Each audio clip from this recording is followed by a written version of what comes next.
Hello everyone, this is Zoe Sugg with LearningPro-Solutions, and I have recently finished a sample facilitators guide, and I wanted to take you through some of the decisions I made here. So first of all, this is designed with Canva because I don't have an InDesign license currently. You can get basically the same feel as this PDF with InDesign, but you can do it a lot quicker. So Canva isn't really an instructional design tool, but it's what I had to work with, and I am proud of what we have here today.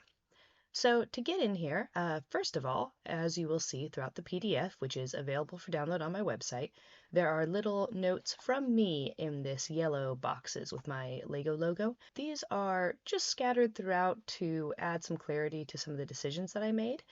So you'll see right here that all the company colors and the logo for this are completely fabricated. This is entirely made up, as you will see as we kind of go through. That'll become very obvious because this is a facilitator's guide on making a peanut butter and jelly sandwich. And I wanted to make that very clear because I do post scrubbed content on my website as well. But in this case, I thought that this did a good job of showing you what I can build in terms of a facilitator's guide without getting muddled down in what industry we're in. I have some people that look at my tech work or my pharmaceutical work and really hone in on that experience. And when in reality, instructional designers can make any content given enough information.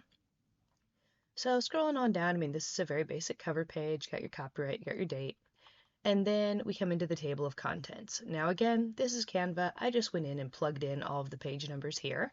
But you will see as we scroll on down, the table of contents can be split up by really anything you want. We can do date, we can do learning objective, agenda items.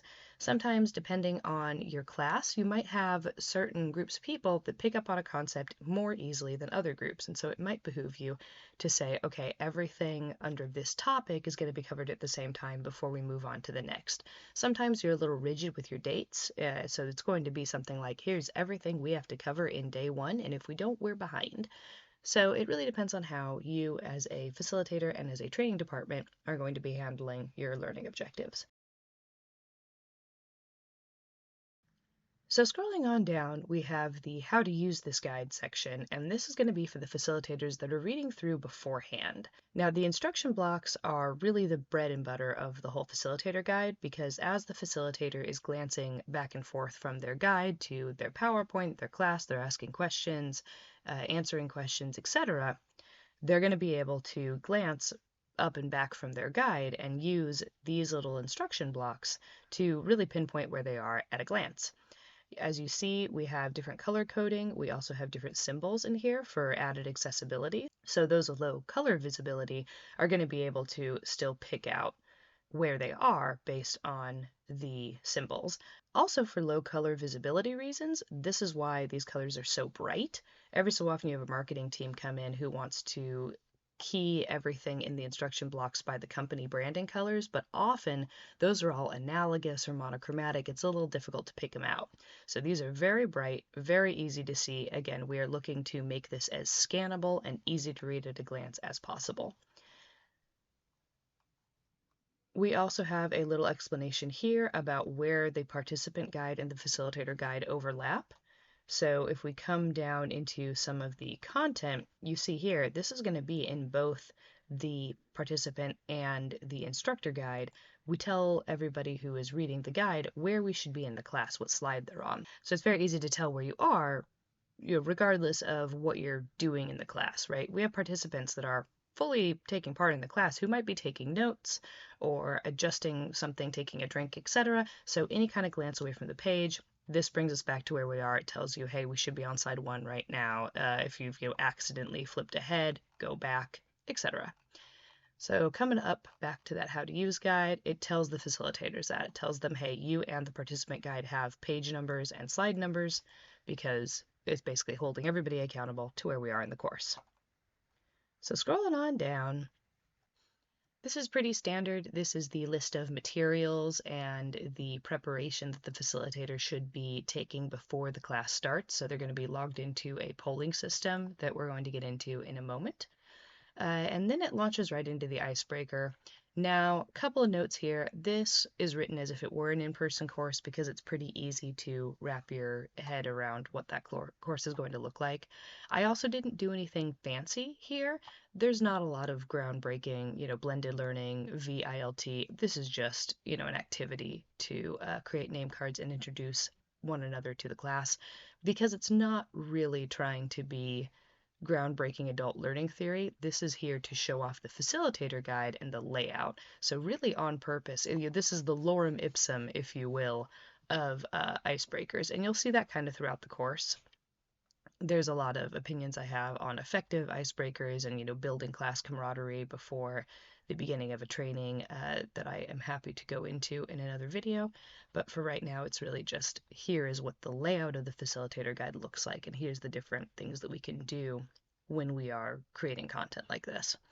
Again, we have some of our time limit stuff in here. We have some of the layout stuff. You're seeing the little notes from me throughout because I don't expect everybody to be watching this video. This is just a convenience.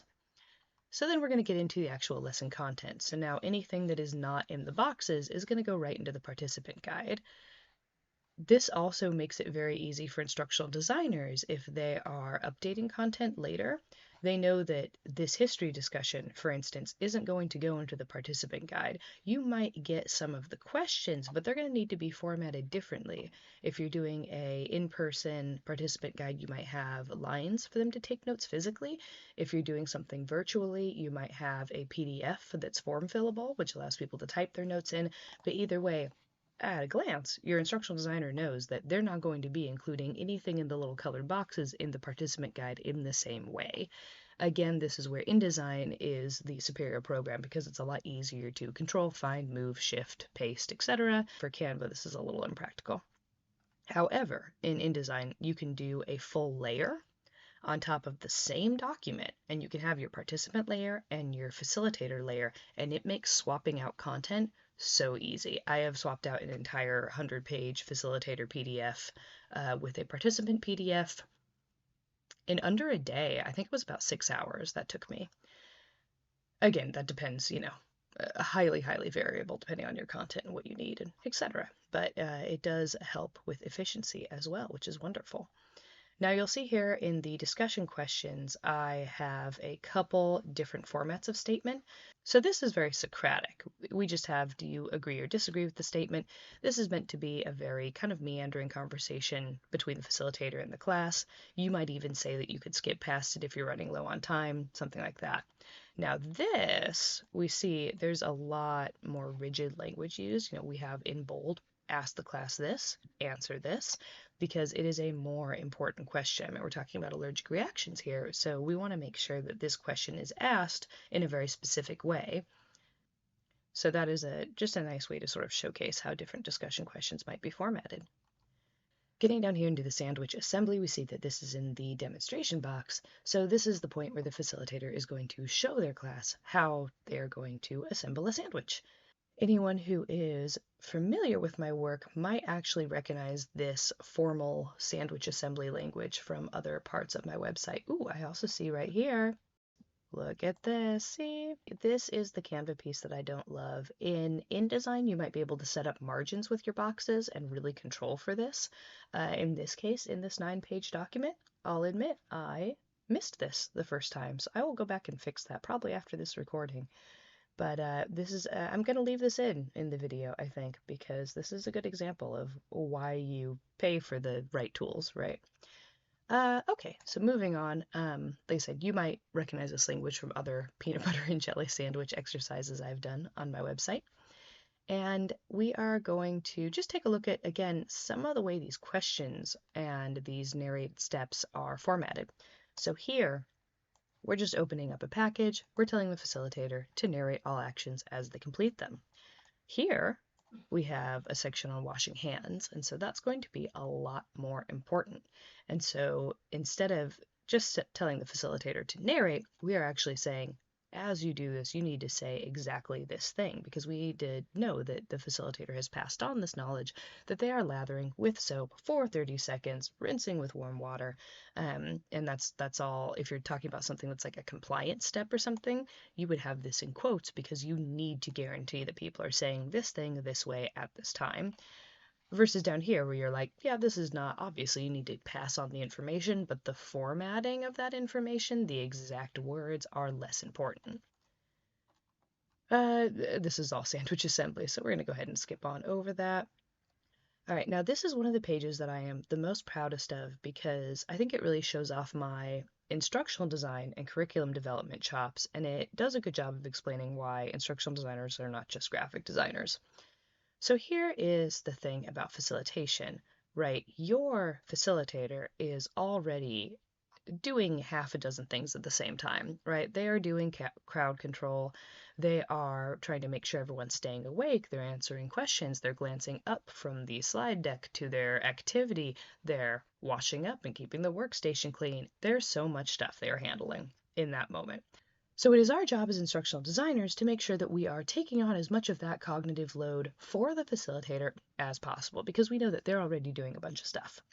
We know right now we are going from a demonstration all the way down to the sandwich assembly, where the learners are about to try to assemble a sandwich themselves.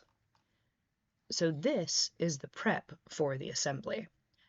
And so we are building this into the course instead of just telling the facilitator, move from one section of class to another. There's a lot of training that I've seen that just goes from, okay, we're going to do a demonstration, we're going to do an activity, handle it yourself, facilitator. What we've done here is we've baked into the class a 15-minute bio break. So this essentially gets rid of our learners for 15 minutes, which gives our facilitator time to set up the next activity. It also has a couple of if-then statements. So it tells the facilitator, all right, after you've done your demonstration, you're going to be assembling sandwiches with the students.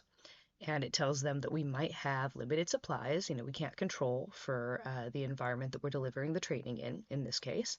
And so you're telling them we're assigning 2 students to a workstation if there's fewer workstations or limited supplies. It's also making sure to tell the facilitators how to pair learners. So if we have more experienced learners, we're going to pair them alongside less experienced ones, which fosters a mentoring environment. That does a lot. That does some team building for the learners who are newer. It kind of helps the new learners to the company start to bond together. It also takes some work off of the facilitators, and they're going to be walking around and attending to a bunch of different teams. So we are kind of adopting those experienced learners and kind of making them pseudo facilitators, and again, taking off some of that cognitive load and that work from the actual facilitator. And then we're presenting it in a fun way, right? Because we don't necessarily want to tell our learners like, hey, the company didn't have enough supplies or they didn't, want a budget for this, etc. So we're presenting this as student teams, and we're going to tell them to have a fun, work-appropriate team name. We're going to make it an activity. It should be fun for the class. So these are steps 1 and 2 here. Are actually, they're not really steps. They're like points of order, if you will. So 1 and 2 are very much like quality of life tips for this class. Step 3 is how we're actually creating it. So you're sending the students out of the room, give them a 15-minute bio break, and that's the time as the facilitator to create the online poll, pop in each student or team name, share the link out to the poll to the class. So this is their time to catch up and do some of the admin tasks while the students are essentially distracted. So when they come back from the class, you're going to be doing the assembly activity. Again, very, very, very standard little activity. You're creating a thing, you're presenting it to the class, and the winner receives a gift card. I, did not do anything particularly creative here because that was not the point of the exercise. So at the end of that assembly, you would have your recap discussion. Again, pretty similar formatting with like, how would you kind of come down as a class from your exercises. Goodness. All right, so then coming all the way down to the end of class, you would pass out a survey. again, I think I even have I even have a little quibble down here because I do like to quibble about evaluations. This is a smile sheet. Learner surveys are not, the best method of evaluation. But again, not the point of this video. So we're just handing out that survey, thanking the students for their time, and sending them on their way. And that was it because we didn't need more than 9 pages of instruction on how to build a peanut butter and jelly sandwich. But I think this does a good job of showing you what a good facilitator guide looks like and some of the dimensions that facilitators and instructional designers have to think in order to create a good learning experience for the students. Because again, this isn't so much, is this pretty? Are all the instructions here? It is, how do we update this in the most efficient amount of time possible? It is, how do we build in time for the facilitator to catch up, be attentive, ask questions, build an online poll, and still make it a seamless experience for the learners without you leaving them unattended? How do we build in uncertainties, in terms of like the workstation, question. If we don't know how many supplies we're going to get every single time, we need to build that into the course and be prepared for it because sure, it's not ideal, but being prepared for something that's not ideal is how we stay ahead. So I hope that was informative and I thank you for tuning in. And if you have any questions, of course, please reach out to me. Again, I am Zoe Sugg with Learning Pro Solutions, and I thank you for your time.